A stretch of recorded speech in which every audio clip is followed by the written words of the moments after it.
agrikultura ay isang pundasyon ng ating bansa. Ito ang nagbibigay ng pagkain sa ating mga hapagkainan at kabuhayan sa maraming Pilipino. Subalit, ang sektor na ito ay labis na apektado ng mga pagbabago sa klima. Sa pamamagitan ng dokumentaryong ito, ipapakita namin ang kayamanan ng agrikultural na tanawin at ang iba't ibang uri ng pananim na itinatanim sa ating bansa. Mahalaga ring bigyang diin ang kahalagahan ng pagpapalago ng agrikultura sa isang paraan na hindi nagpapalala sa pagbabago ng klima.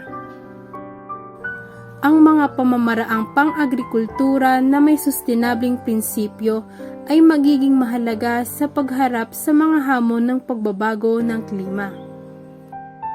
Sa pamamagitan ng pagpapakita ng mga katotohanan at mga kwento ng mga magsasaka, nais naming magbigay ng kamalayan at inspirasyon sa mga manonood upang maging bahagi ng solusyon sa pagharap sa pagbabago ng klima sa pamamagitan ng pagpapalago ng agrikultura sa isang sustainableng paraan.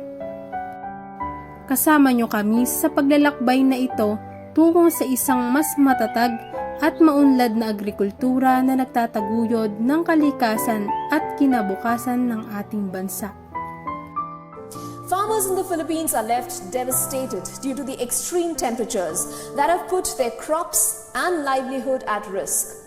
The temperature in the capital region is soaring to 37 degrees Celsius, leaving them unable to produce quality fruits or vegetables that has taken toll on their income. Scientists are attributing the drier land conditions and baking temperatures to the El Nino phenomenon. Then, itong mga nagdaang panahon na yan, talagang naapektuhan ang nararamdaman mo dahil sa tinding init. Talagang naapektuhan, lalo na yung alaman, lahat ng klase, palayan, basta gulay, sa gulayan. Hirap na hirap siyang talagang napupersa. Opo. Dahil sa init. Malalanta po. Malalanta kahit paanong patubig. Malamig ba na ibaba sa ibabaw, hirap sila yung mga daon kahit abot yung mga pananim kasi, pangkarniwang kasi ngayon na yan, yung sa insekto lang, napakarami, hindi mapigil yung insekto. Dala po yun ng pabago-bago. Dala nun, kasi ngayon lang nangyari yung ganun eh. Nakadas pang mo ng halaman, medyo apektado talaga. Medyo humina siya. Ngayon kasi, mabilis lumaki yung mga punla. Tapos maganda yung pag natanim naman sa pag-transfer sa lupa, mabilis siyang lumaki at mamuno.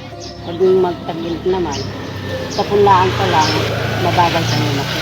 Pagugulayan, talagang sakripisyo. Kung kinakailangan bumili ka ng tubig, patayo ka ng poso dahil sa kulangan ng tubig, ang panahon ng kailang araw na yan. Talagang ginawa ng financer para lang huwag matapon, maibawi man lang yung kapital, yung gastos man lang. Kamukha rito sa amin, medyo mahirap ang patubig dito. Ang ginagamit ng pampatubig, poso. Ganun, kuryente. Kuryente po yung may dinamo. Ayun, dinamo na yun.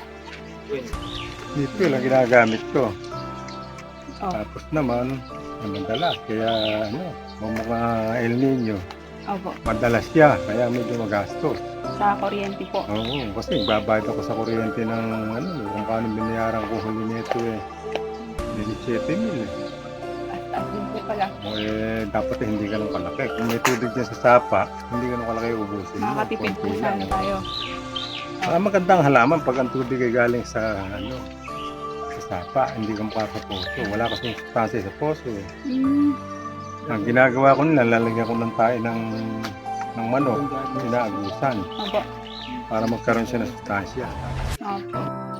Ito po yung yung deep well nila na nagsusupply ng tubig sa kanilang paninim na silihan para continuous yung pagdilig kahit walang pondo yung sapa.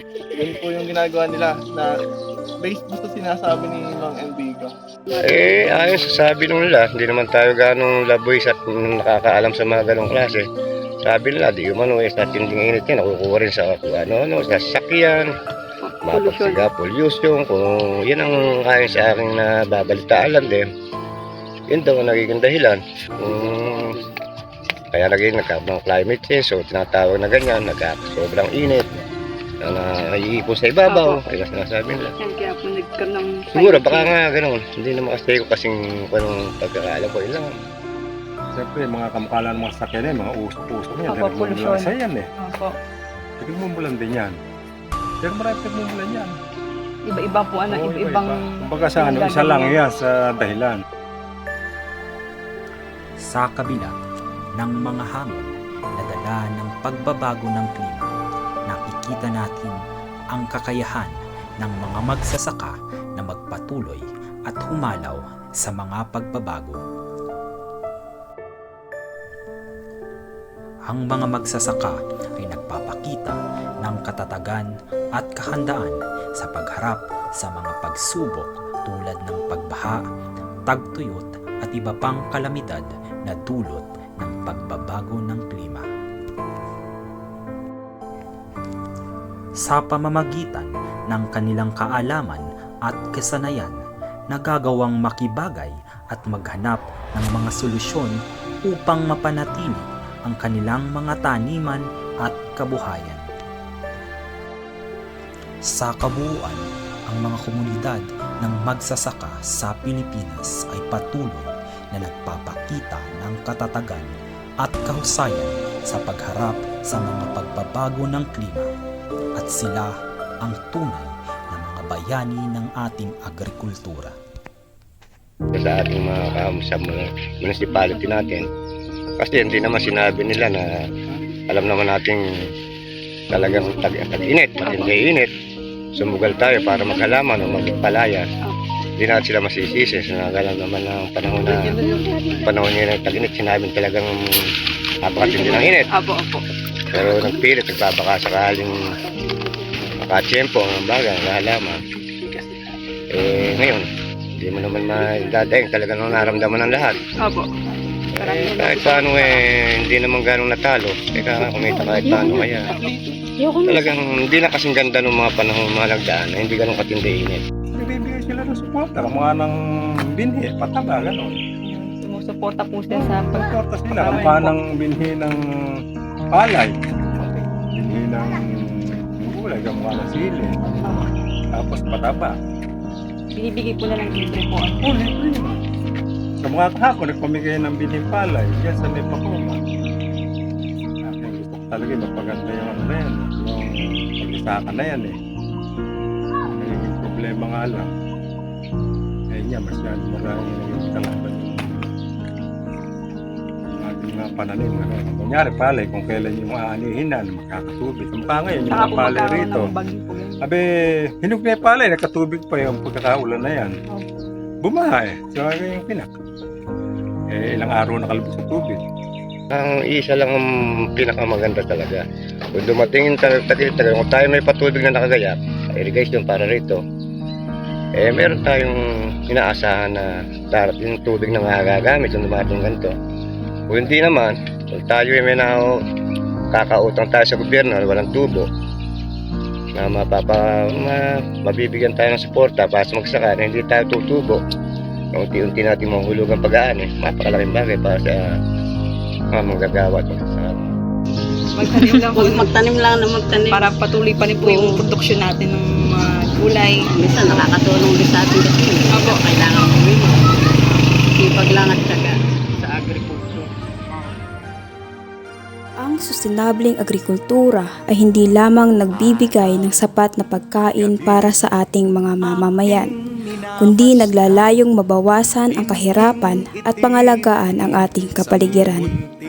Hinihikayat namin ang mga manonood na suportahan at makiisa sa mga pamamaraang pag-agrikultura na may sustainableng prinsipyo. Sa pamamagitan ng pagpili ng lokal na produkto, pagtangkilik sa mga magsasaka ng ating bansa, at paggamit sa mga pamamaraan na hindi nagpapalala sa pagbabago ng klima, tayo ay magiging bahagi ng solusyon. Mahalaga rin na ipahayag ang ating suporta sa mga patakaran at pulisiya na nagtataguyod ng pagpapalago ng agrikultura na may kakayahang harapin ang mga hamon ng pagbabago ng klima. Sa ating pagkakaisa at pagtulong sa pagpapalago ng sustainableng agrikultura, tayo ay nagbibigay ng kontribusyon sa pagkamit ng isang mas maunlad, ligtas at malusog na kinabukasan para sa ating bansa.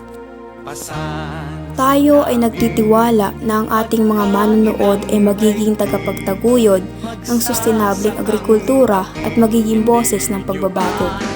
Sa ating pagkakaisa, mayroon tayong kakayahan na baguhin ang landas tungo sa isang mas maganda at maunlad na kinabukasan. Para isumbukin ang tangi naming ginawa.